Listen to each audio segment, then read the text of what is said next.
Assalamualaikum warahmatullahi wabarakatuh. Saya Darul Himir bin Karun Anwar, pelajar Darjah 6 dari SK Mahmud.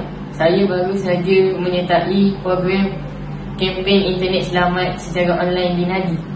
Program ini memberi saya banyak manfaat, termasuk meningkatkan pengetahuan tentang keselamatan cyber, memahami risiko media sosial dan belajar cara mengurus akaun dengan lebih selamat. Selepas menghadiri sesi kesedaran ini, saya pun mula mengambil langkah-langkah kecil seperti menyah pasang akaun media sosial yang tidak diperlukan lagi, sebagai satu cara praktikal untuk menjaga keselamatan diri dalam talian. Penyertaan dalam program ini sangat bermanfaat untuk saya mengamalkan langkah-langkah keselamatan secara lebih konsisten. Terima kasih.